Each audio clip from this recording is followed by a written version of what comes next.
Time to have our weekly conversation with our good friend Bret Baier from the Fox News Channel. Bret, how are you this morning? Hey, good morning. All right, I just got to jump right into this Jonathan Gruber thing. I mean, here is a guy that many people would agree was an architect of the Affordable Care Act, Obamacare, as it has come to be known. And he's out there giving speeches all over the country where he's talking about how, we did this because we have the American people are stupid and we were misleading, everybody in Congress. And that was our plan all along. And it's just shocking to hear someone say this. Yeah. And, he originally said it was an off-the-cuff remark. But, I mean... An off-the-cuff remark he made 3 times. Yeah, I think more than that, actually. So, I mean, I think it's very much on the cuff, if there's such a thing. Listen, what happens here is also the coverage of this. You have Nancy Pelosi yesterday saying she doesn't know the guy. And then you pull up a C-SPAN tape from 2009, and she's referencing him in press conferences. Yes. And he's on, 7 times on her website. It's, there are some things that kind of hit you in the face and say, wait a second. And this is one of them. And the fact that we're one of the only news outlets covering this is really, I think, shocking. Well, yeah, that's the other thing. Your own Howard Kurtz there pointed that out and made a really good point about that it really hasn't made the kind of news. The Washington Post had an interesting article about it, and the whole angle was Republicans' angry reaction to this, as if, this is, exclusive to Republicans to be angry about this. Listen, if you look at those tapes, to his credit, he's speaking very plainly and probably being very forthcoming.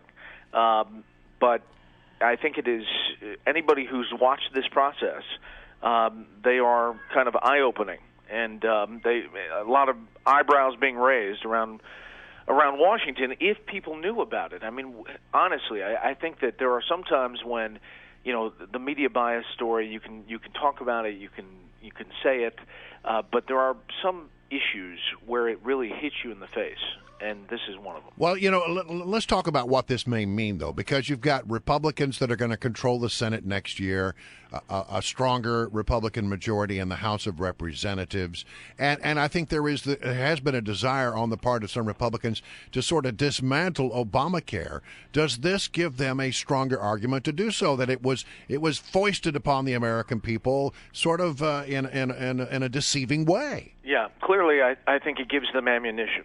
And there will be one of the challenges for the new Republican leadership is that to herd the cats, and there will be there will be calls for another repeal effort, and I think that will happen actually, as if anything else symbolic. But I do think it'll give them ammunition to do these bills that tackle Obamacare one issue at a time. So the medical device tax, the 40-hour work week, one after another. And I do think that these tapes actually give Republicans who were maybe on the fence a little backbone. Well, it'll be interesting to watch, but if you completely dismantle Obamacare, as some would have, well, then you're going to go through just about as much pain and suffering as you did to pass it in the first place, aren't you? Yeah, no, I agree. Yeah. And listen, there will have to be a fix the law kind of mentality, I think, and eventually Republicans will get there, but there will be some symbolic move. I think that the bigger threat to the bill, to the law, is the court action. Yeah. The effort in the Supreme Court now, it's just been granted cert for what's called the King case. It was also the Halbig case, which challenges the subsidies in state exchanges. And believe it or not, Jonathan Gruber factors into that as well, in that he talks about the creation of the law, and that if you were a state exchange, that you didn't get the federal subsidies.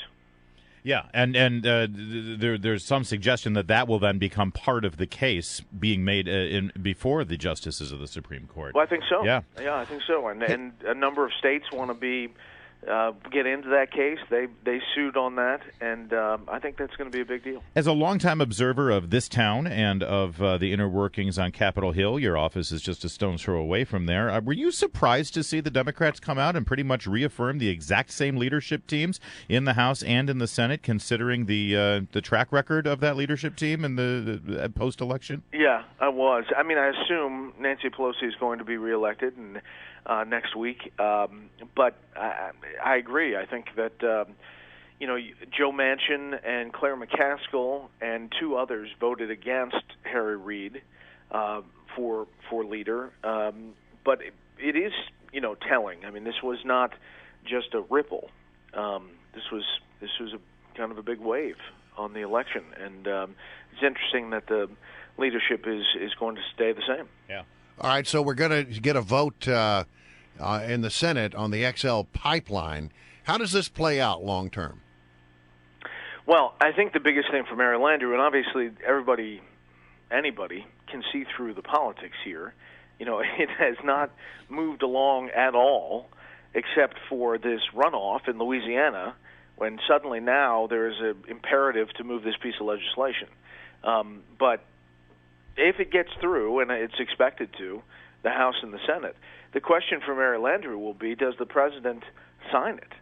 And if he doesn't, she's essentially toast. Let's turn to the immigration, some call it the amnesty move that the president is sort of telegraphing now for next week. This is going to be quite a political opera playing out in Capitol Hill. What are the Republicans to do about this executive action? I think there's going to be, I described it yesterday as a nuclear bomb of politics up on the Hill. I mean, it really will cause some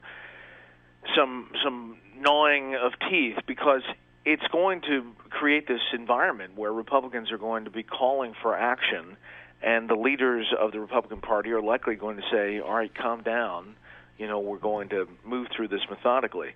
I think when it happens, and it's almost, it could happen as soon as next week, it's going to throw a wrench into a lot of things, including the funding of the government, which runs out December 12th.